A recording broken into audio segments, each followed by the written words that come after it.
I think of a casting director, a few people come to mind, and I always see this beautiful face. She is a dear friend who I've known for a long time, and she is one of the best casting directors out there, Miss Melissa Skoff. Yay! Hey, Melish. Hey, David. It's so funny. People always say, "Hey, David." They always do. I know. It's like, okay. I know. We've known each other for more years than we'll ever fess up to. Right? It's Right. sort of like I think we knew each other in a past life some way. Somewhere. I think we were probably related somehow. I know, right? Yeah. So, when did you know you wanted to be a casting director?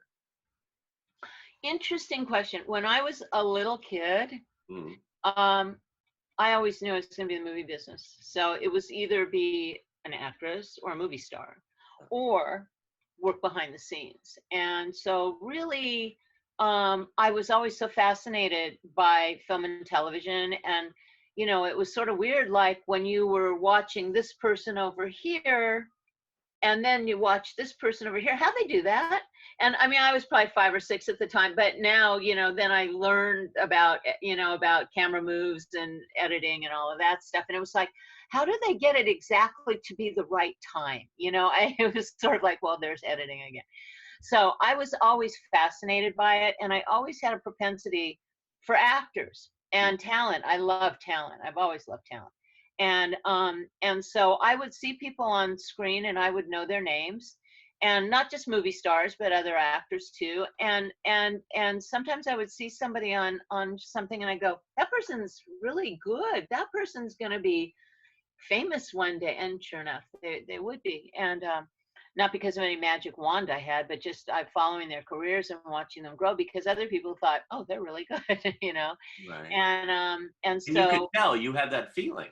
well, I've always had an eye for it. I've had an eye for music too, which is really weird because I've told several very well-known singer-songwriters that a song was going to go #1 on their album that hadn't been released yet, and they told me I didn't know what I was talking about, and then the songs went #1.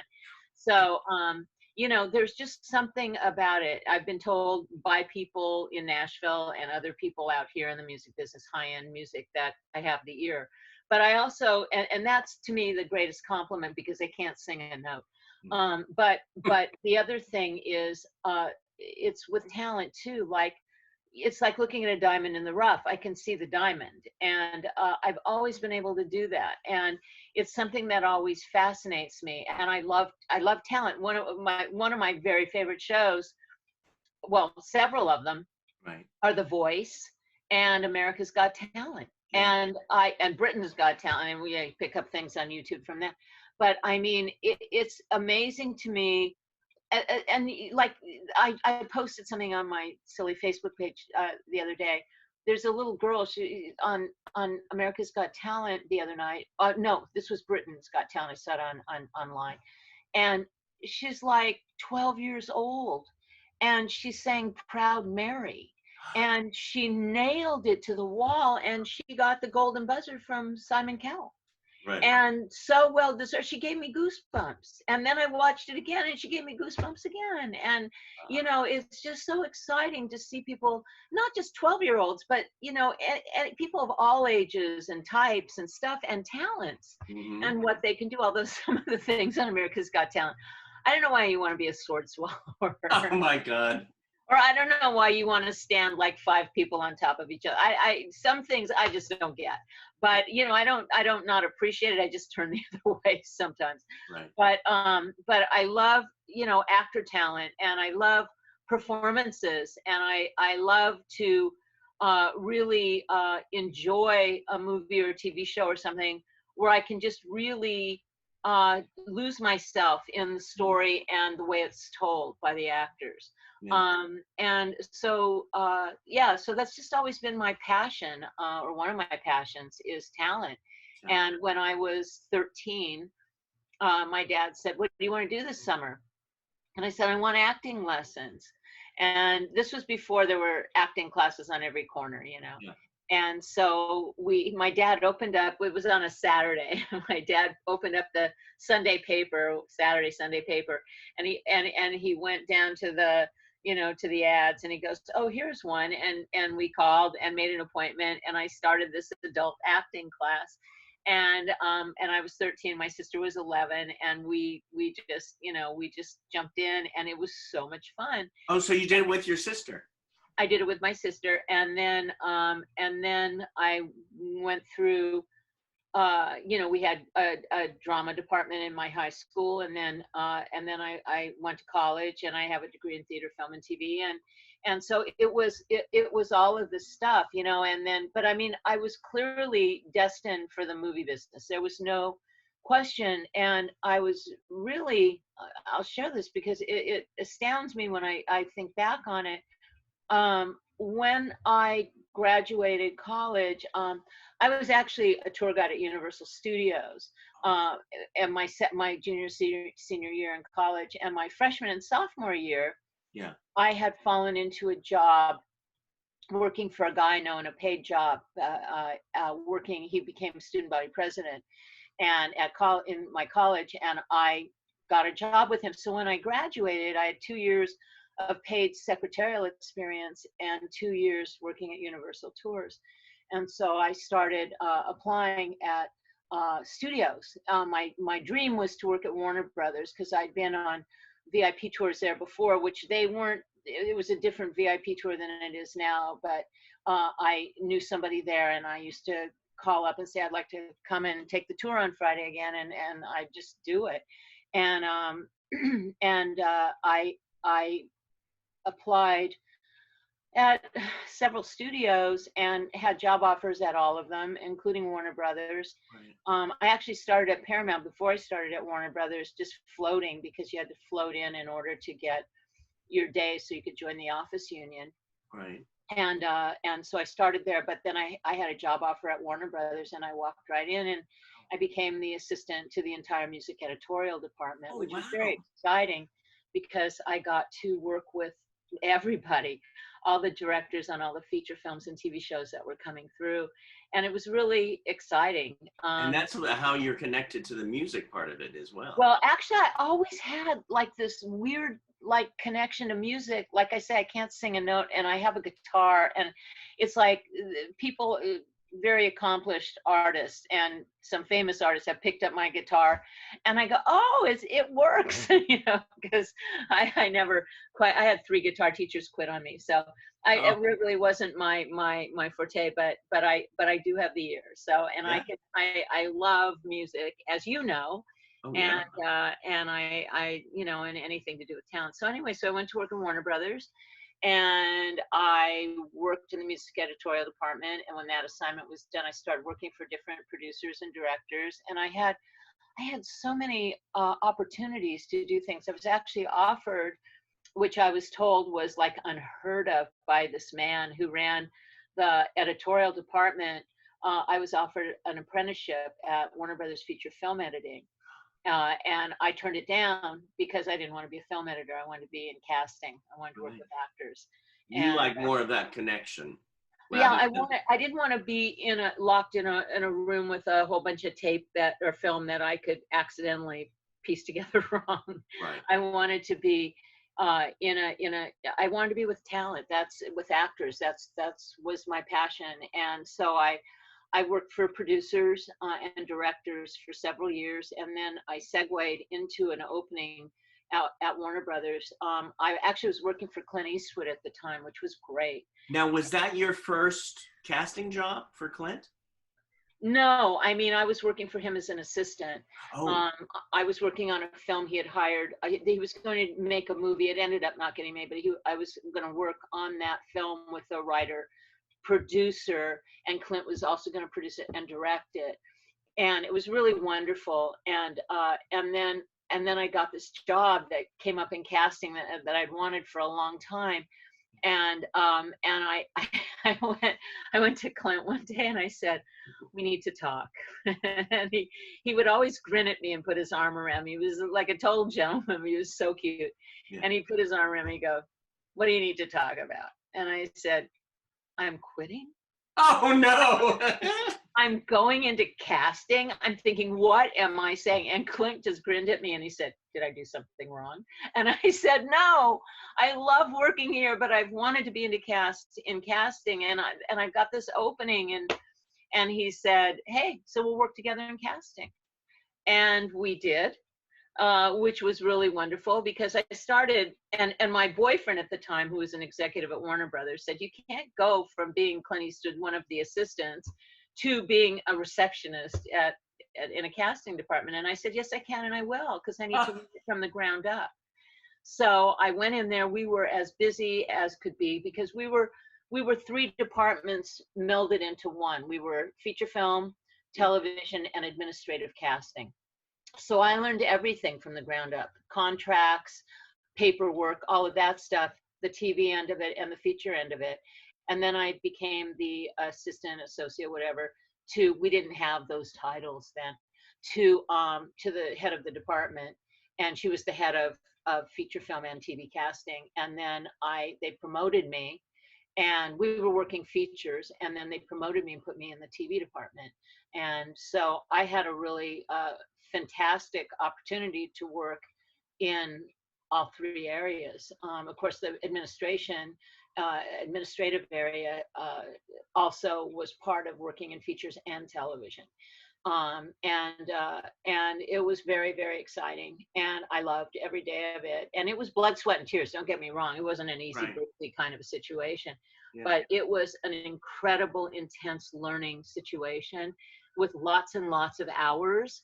And I always, in casting, have found that I get a lot of work done after everybody goes home. And I mean, I would be there; it would be me and the guard at the end of the hall, and I would just be there till all hours, because I'm just getting everything organized and doing the research. Because being a casting director, David, takes a lot of research, because you got to find the right people, and you've got to, sometimes I remember the first TV movie I ever cast, which was really great. It was a remake of an old movie called The Letter.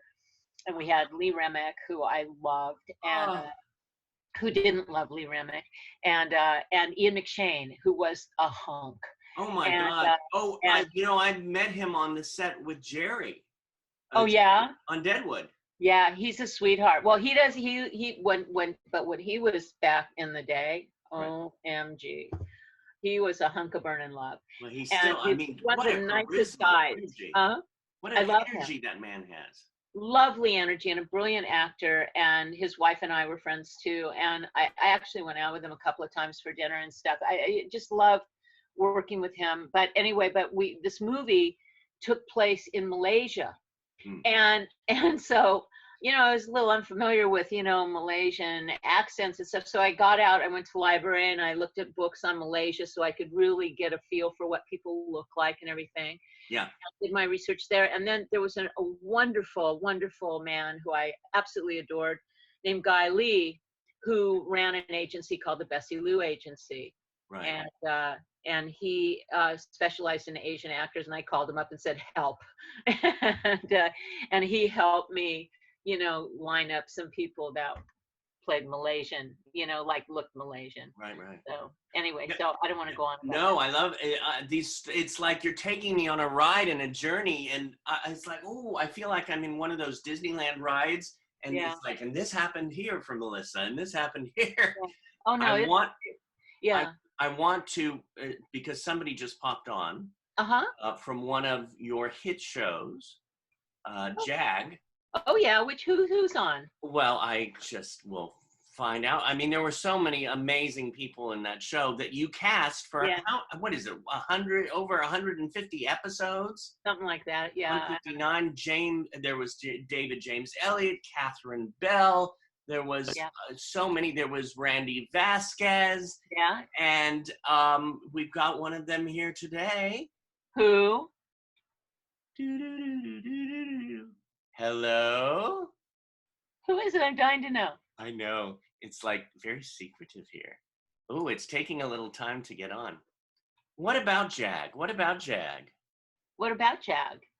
Yeah. Jag was a hit show. It was. No. Yeah, we did well in the ratings and stuff, and it was a challenging show to cast because, you know, I had like an average of about 18 to 25 characters or so to cast every week.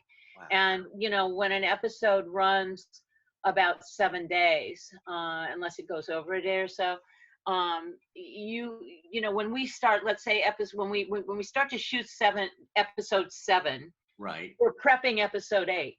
And the day we start shooting episode 8, we're prepping episode 9.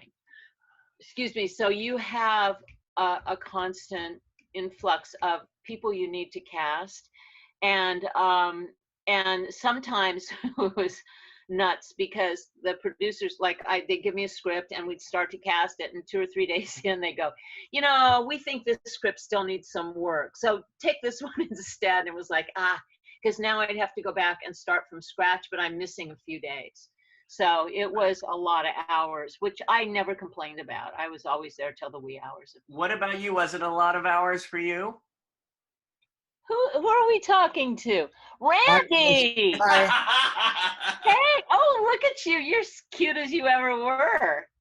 I like the salt and pepper. You're very distinguished now. Well, one likes to think these things. Yeah, distinguished. I'll take it. Look at you. Yeah, how have you been? I miss you.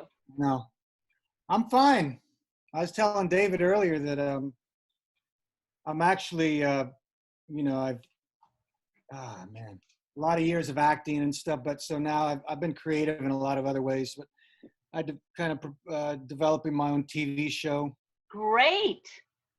Based on my father growing up in Mexico during World War II and down in Mexico. And it's about the Negro League baseball players that would go down to Mexico and play in the Mexican League because there was this crazy millionaire.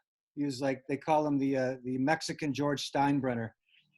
And he would pay the best black players. They'd come down and he'd put them in penthouses, pay them triple what they were making here in the States. And it was Mexico's golden age of baseball.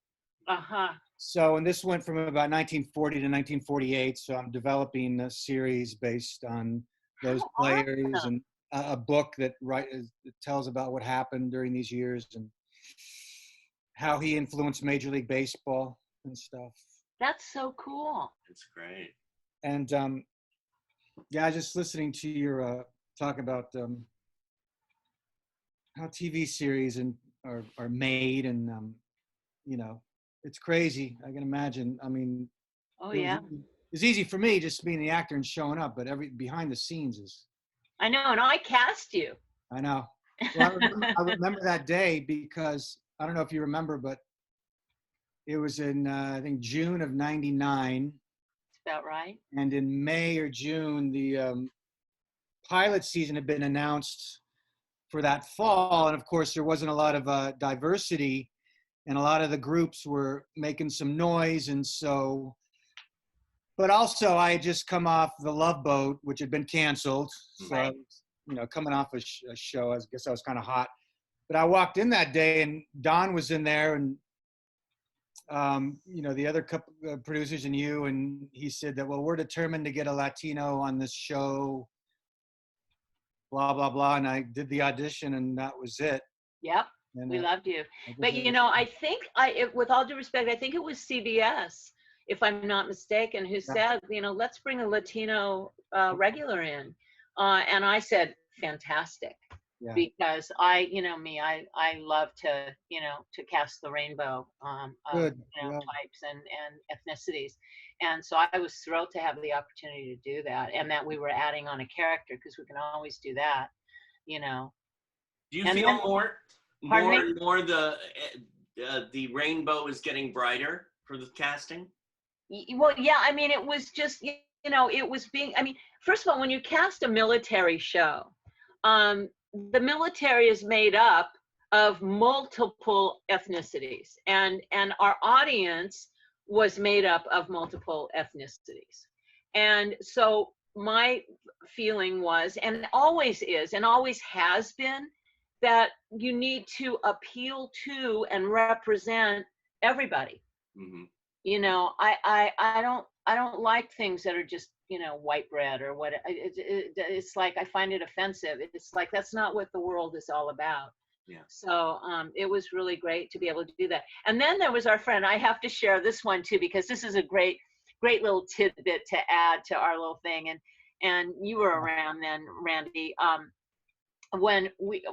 This is before you. When I first really started casting the show, I came on at the top of second season. I was casting director number 3 at the top of second season, by the way. So anyway, the other 2 just couldn't handle it, and they were good casting people. Couldn't handle Don. Yeah, well, hello. So anyway, there was a role that came up, and it was like I think it was like one line, and it was something like. It was the role of the yeoman. And a yeoman, for those of you who don't know the military terms, it's like an assistant to the admiral. So, or to, I guess, other higher ups too in the military. So anyway, so we needed a yeoman. And the line, I don't remember it, but it was something like, General Vasquez is on the phone for you, Admiral. Something like that. But we needed that line. So anyway, so now I brought in some guys to read them for this one line because I thought, well, if it's a yeoman, he could come back. So I brought in some guys, and this lovely guy named Chuck Harrington came in, and we hired him. And and I'd always say to every actor that came in, I probably said it to you too, Randy, if you don't have military bearing and presence, the guys won't consider you for a military role. So anyway, we hired Chuck, and a few episodes later, there's the yeoman, bring back Chuck. A couple episodes in, there's the yeoman, bring back Chuck. Well, lo and behold, sooner or later, Chuck became a series regular off of one line. Wow. And I'd love to tell that story because there's no such thing as a small role. That is a great story. It led to a real nice career break for him, and he's a really nice guy. Yeah, he's a good guy. Yeah. But so are you, Randy. Well, it was great. I mean, I thought, my thought, I remember, so you're going to have to get a Marine haircut. And I was going, oh. Yeah, right. So I stepped out. It's like, and there's a little caveat. I know. But look I'm living in the condo that Don built. You're right. That was, whatever. It was great to go into work every day. Jeez. Yeah. And then Don put me on the first Monday, and I was lucky he liked me. He was lucky he liked me, Yeah. No, it was great. Yeah. Yeah. I cast that pilot too. Yeah. Gosh. Yeah. God, so you guys have. It's interesting that domino effect when you start working with people. Oh, let's call this person in. I know their work. And also it's actors, you build a relationship, but it's also a trust. Like I know if I bring Randy in that he's going to be solid, and I don't have to worry about anything. And in most cases that's, and I'm all for trying out people that I don't know too, because I love discovering people. Yeah. And and I just but there are those people that are a sure thing, and it's really nice to have those people like Randy in your hip pocket, where you just like, oh well, let me bring in Randy, and if you get it or you don't get it, I still know you're gonna be good. So Yeah. That's Yeah. Well, it's I've had the joy of working with Randy in a couple of projects, and it's good to know again that there's good people in this land of Hollywood. Yeah, there are, and there's some very challenging people to work with too. But we know how to work with those too. Exactly. Dave, you just reminded me of that time I had an audition. Jesus, this was back in 2008. It was for a movie down in Mexico, and they wanted remember that? They wanted a self-tape. They wanted me to film a couple of scenes from the... Oh, right. And I went over to your apartment, and you filmed them. I was creeping around your couch, trying, taking cover and ducking down and yelling commands and all that stuff. And it worked. I got it. So good. Good. Those were in the days. I mean, pre self-tape. I mean, there's always been kind of self-tape stuff. There always have, yeah. But Well, you know, it's interesting because one of my first gigs at Warner Brothers Casting as a casting director was The Dukes of Hazzard, and Yes.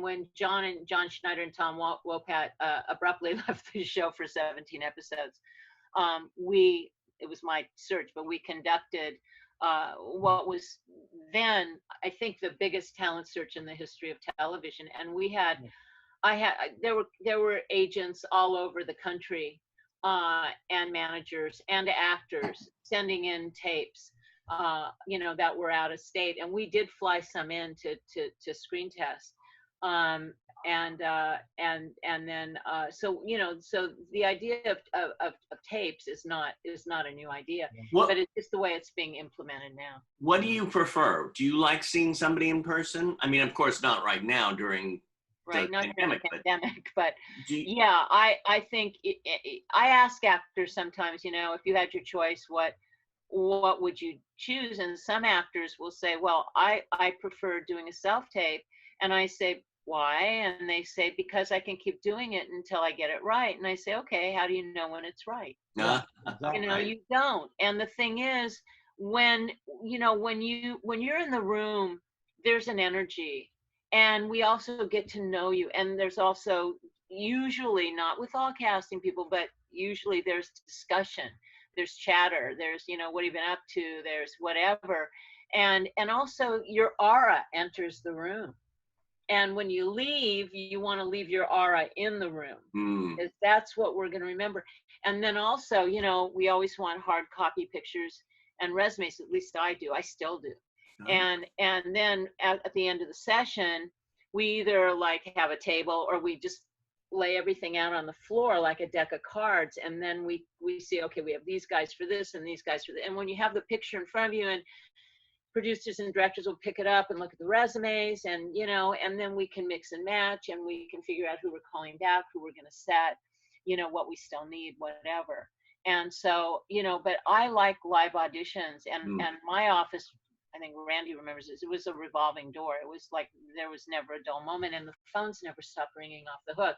And now casting is a weird animal, because everything is like on the computer, and you get thousands of thumbnail submissions. And if I'm looking for a 40-year-old character guy, I know a lot of those guys, and so I can go through and assume that they're available if they're being submitted, and say, oh yeah, him and him and him and him, and I don't know this guy, look him up, I don't know this guy, look him up, and him, yeah, and I make my list. But if I'm looking for, let's say, a 12-year-old girl, I know 12-year-old girls, but I haven't been casting 12-year-old girls. So the ones that I've worked with in my classes, or I've worked with on different shows, they may not be 12 anymore. And kids grow up so fast these days, it's hard to keep up with them. So I'm, I get all these thumbnail submissions, and now I'm sitting on the computer, and then the thumbnail comes up. They're all gorgeous. So I hit it, and now I have to hit it again to enlarge it. And then it's like, looks good. Then I have to click again to look at the resume. Well, and then I have to take copious notes, because, you can put a pin in it and all that, but it's like, how do you remember all these people? Pretty soon, you've got 800 submissions coming in, and pretty soon you've got, 112 ideas. And it's like, now you got to go back and, and sift through that again. And it actually creates a lot more work than it does when you have people come in the room, that, and you can, sit down with them and say, yeah, okay. And I always love to give callbacks in the room, like, go see my assistant, get a callback.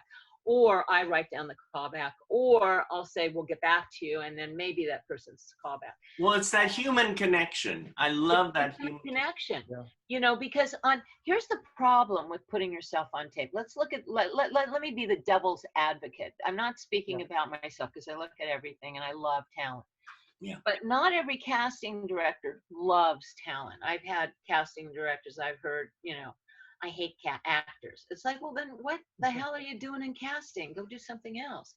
So the thing is, if you put yourself on tape, and let's say you even have a good audition or a decent audition that you submit, okay, after you put yourself on tape, who's looking at it? Is it the casting director? Is it an assistant? Is it an associate? Is it an intern? Is it nobody? There's no guarantee anybody's going to look at it. And if they do look at it, are they texting their boyfriend or girlfriend? Did they get up to go to the ladies' room or men's room? Did the phone ring? You know, are they doing their nails? I mean, you don't know how much attention is going to be paid to the tape. And I mean, I put people on tape. It's like, you know, we do that, and we, you know, always want to get the best audition we can get. Mm-hmm. But you also lose a little bit of performance when you get a tape as opposed to being in the room. So, you know, people are getting cast off of it. And I don't think I'm off base in predicting that most, if not all, of the auditions in the foreseeable future, with the exception of maybe a series regular where you have a sit down with the producer director, maybe 3 or 4 different people are being considered. I think most everything's going to be put yourself on tape, which means cold reading skills are more important than ever before.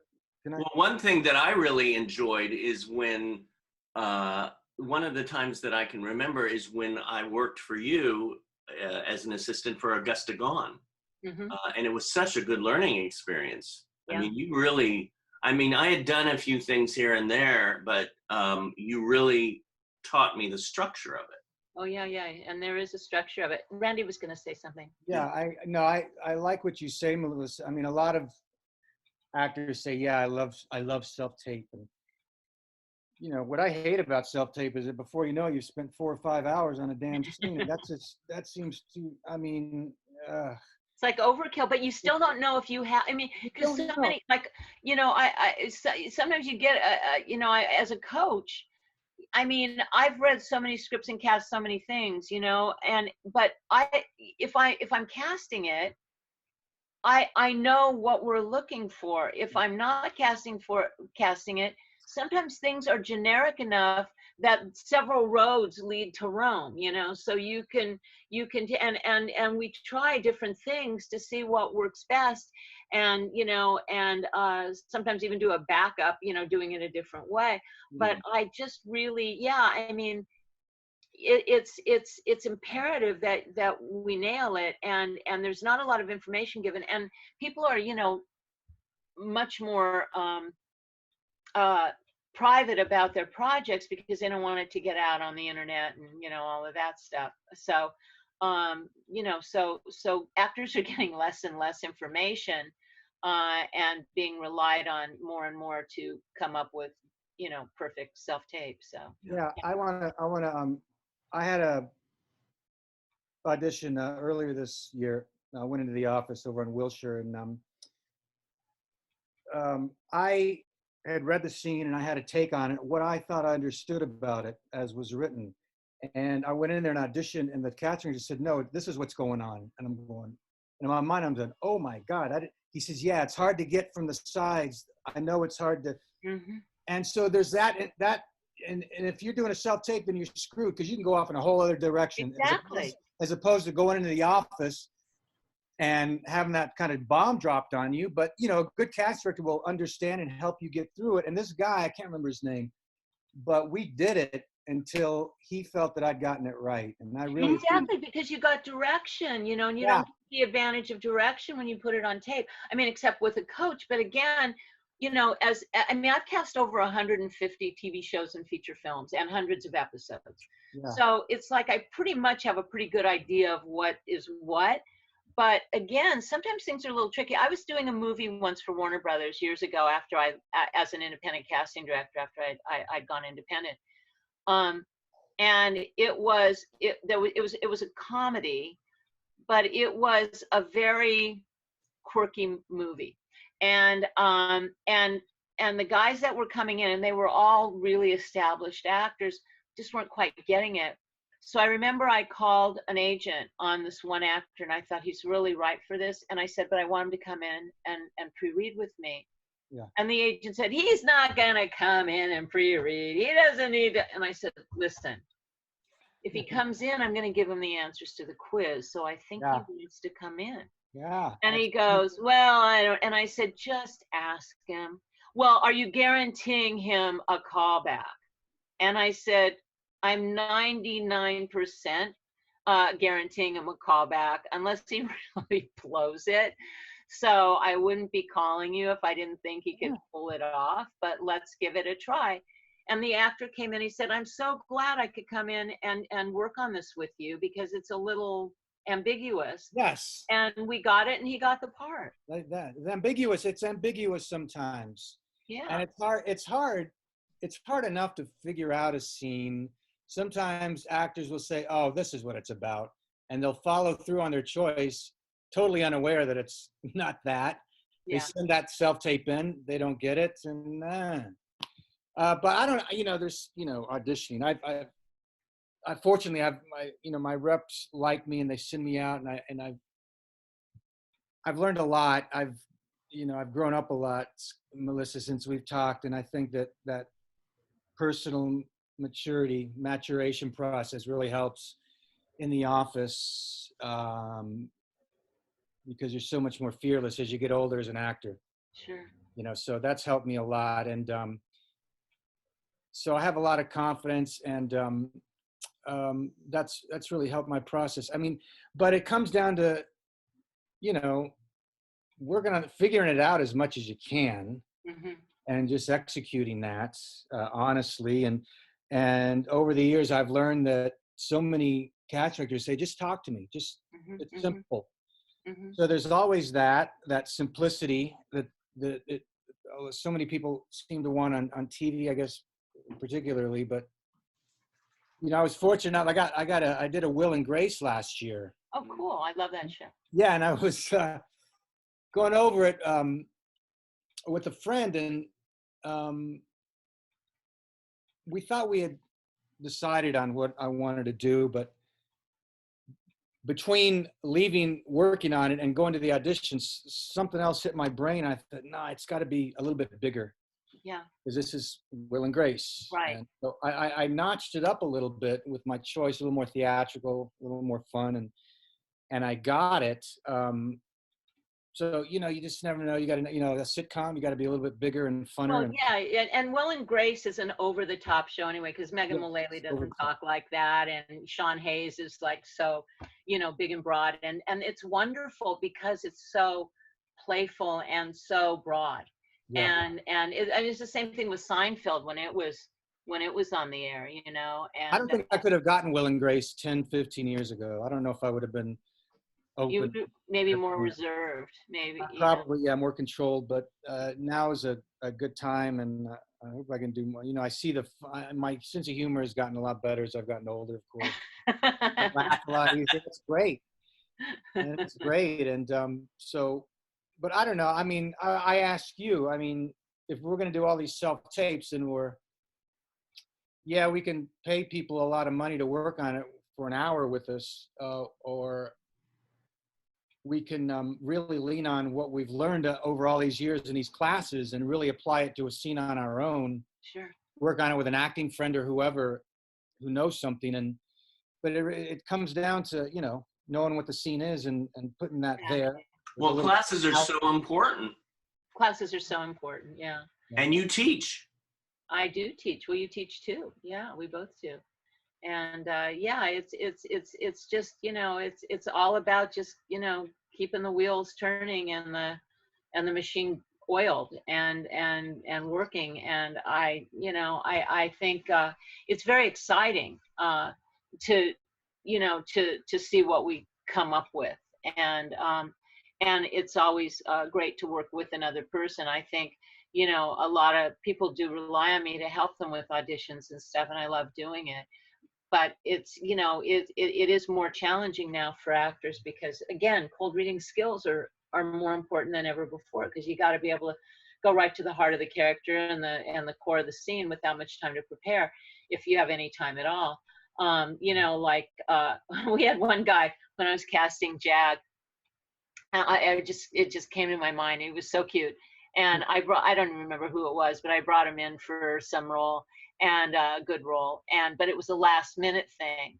And because we got a lot of additional characters written with not much time to cast them.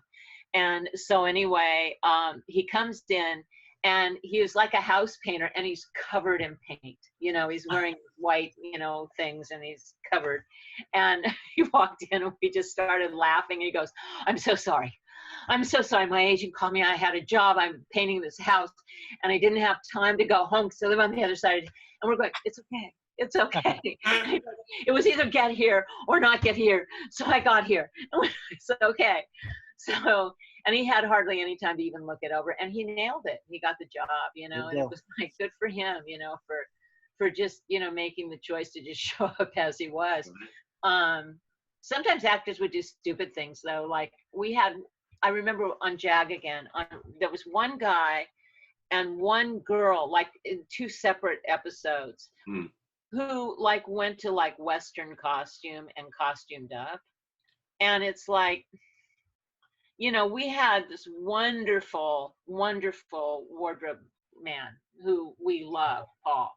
And he had every uniform in every size and every shape that you could imagine. And if didn't he win a bunch of Emmys? I think he did. I love that man. And he, so it was like, it's not a costume audition. Yeah. It's a chemistry test, it's like, come on in and show us the character. And they would cut, and this guy came in, and these were both accredited actors that came in and did this. And it embarrassed me. And then afterwards, it was sort of like, oh my God. And, the guys are, commenting on it. And it's like, and not in a very flattering way. And it's sort of like, that's not what you do. When I was doing Dukes of Hazzard, we get a lot of people coming in coveralls, and we get a lot of people coming in, in like, especially the girls, in their Daisy Duke shorts and their little tight, midriffs and things. And it was fine. It was just kind of the style of the day anyway. But yeah, I always tell actors, unless somebody says, sometimes for extra work, I guess, if it's supposed to be like evening attire, you're supposed to like come and bring your evening attire for your audition. That's different. But we have a student sent in a question, Lanzarod Record, and he said, "What's the number one thing you look for when you're casting an actor for a part?" Talent. Number one. Yeah, I mean, it's what do you bring to the party? It's a professionalism. It's a look, and it's it's like, how much do you own the character? How much do you live the life of the character? And because if I'm reading 20 guys, like when I was casting Randy, I brought in a bunch of guys. Yeah, I was out in the hall with them. Yeah, you were. I'm sure for a long time too. And but we have to have choices. And, and we have to get the job done in a timely fashion. So I think when we cast you, it was right. And you said June, it was probably right before, because we usually started right after 4th of July, but I would come on early to add characters or do the pre-work that I needed to do. Yeah. So I think we started you at the top of the season, if I'm not mistaken. So. But we got to cut to the chase, and it's got to be right. Because I can't be, groping around looking for this and that. I've got to do all my homework in a timely fashion and bring in the guys that I think are the most likely to book it. So yeah, talent would be my one-word answer to that. What about Melissa? What about, memorizing as opposed to not memorizing, or is it it doesn't matter if you have a sheet or what? Yeah, good question. You know what? The general rule of thumb is don't memorize it. Just get comfortable with it, unless you're coming from painting a house. Get comfortable with it. But sometimes you're asked to memorize it, in which case, you memorize it. Sometimes kids are asked to memorize. But it's not a memory test. It's a memory test once you get the job. Oh, in fact, this is a good one. Oh, I'll share this one with you. It was right after I started doing JAG. And we were just a few episodes in, as I recall. And I brought in this guy, and again, like a military type guy. This guy, I brought him in, I knew him, and he had been a series regular before on at least 1 or 2 shows, and he had a ton of credits and everything. And I was really happy that he was coming in. And he came in, he nailed it, booked the job. And I think we hired him like on a Tuesday, and then he was supposed to go to work on Thursday. And so anyway, Thursday morning, I get a call from the set, an angry call from the set. Like it's my fault. Like we were all in the room. And the message goes something, or the call goes something like, you know, this guy doesn't even know his name. And he said, what are you talking about? He's got a shitload of credits. No, he doesn't know line 1. And he had a lot of dialogue, because Jag had a lot of dialogue. Oh. And I said, that's not possible. It's possible. He doesn't. I said, did you find out why he didn't? Did he get like the wrong pages or something? What? No, he just doesn't. I said, we'll find out why, and I will take care of this. We obviously couldn't replace him. So what I did was I called one of my students. And I said, are you available for the next 7 days? Because this was like the lead guest star. And he said, yeah. And I said, get your butt over to the set in Valencia. I'm going to pay you whatever it was we decided to pay him. And I said, you're not coaching him, you're teaching him his lines. And he said, okay. And I said, you'll be there all day and all night with him, as long as it takes for him to know his lines. Just, this is going to be your job for the next 7 days. He said, great. And he got over there, he started running lines with this guy, and we got him through it. This is actually for both of you. What was one of your most enjoyable projects that you worked on? Something that you go, I love that one. Go ahead, Melissa. Back to school with Rodney Dangerfield. Yes. Why? Sam Kinison. Oh God, you know, Sam did that. There's a story that goes with But he didn't audition, did he? No, because he was a friend of Rodney's, and we wrote that role for him. But I say we, I was part of the movie, but I didn't write it. But anyway, but it was basically his shtick, right? So Sam, Rodney said to me, and Rodney, you know, I loved him dearly, but Rodney was not like the most businesslike man I ever met in my life. So Rodney says to me, and it's like 3 or 4 weeks before he's going to shoot, and he says, every day you need to call Sam and remind him that on such and such a date, first thing in the morning, we're going to be picking him up and taking him to the set. Otherwise, he just won't show up. And I said, okay. So every day on my little checklist, call Sam, call Sam. So now we shot our first week in Wisconsin, and we come back and we're in the office on Sunday. And we're going to start shooting the first 2 days in LA. We're at the Wilshire Ebell Theater, which was the classroom, which is the first 2 days were Monday and Tuesday were Sam. And it was all Sam. So anyway, so we're in the office on Sunday. Everything we think is organized. And the wardrobe supervisor comes running in, and she's panicked. And she says, I just talked to Sam. He's in New York. Everybody looks at me. I went, whoa, wait a minute. Wait just a bloody second. I called him every day. Where is he? He's at the Pierre Hotel at a wedding. So somehow I managed to get him on the phone. Don't ask me how. And I said, Sam, I don't know what you're thinking, but you're shooting tomorrow and Tuesday all day. It's on you, and we need you here. And I called you every day. You know that. You need to be here. We need to get you back. I'm at my friend's wedding. I'll be back Wednesday. I said, on me. So now, like, the producers get into it, and they're trying to get Sam on the phone, and they can't. And they finally like bribe somebody at the hotel to like, we'll pay you, we'll send you a check. Just go in there and get him on the phone for us. And now it's like 4 o'clock, 4:30 in the afternoon, and we got to get him here first thing in the morning. We ended up giving him 2 first-class tickets, one for him and one for this girl he was with, to get him back here. And somehow we had to route him. We had the airlines on the phone. Oh my God. And we got him. We get him back, and on a red eye. And we sent this guy who was like 6'7", who was one of our drivers, to get him. And I'm in the office when the driver comes in, and he goes, okay, he's on the set. I delivered him. He said, but I hope you don't mind. I had to kick the front door in because I kept knocking and he wouldn't answer. So I bashed the door, and we said, that's fine. We'll replace the door. Don't worry about it. So the guy said, I pulled him out of bed, put him in the shower, put him in the car, and got him to the set. And we said, thank you. And so everything that Sam did in that, in those scenes, which are classic scenes, were improvised. And so all these, we had a classroom full of extras, right?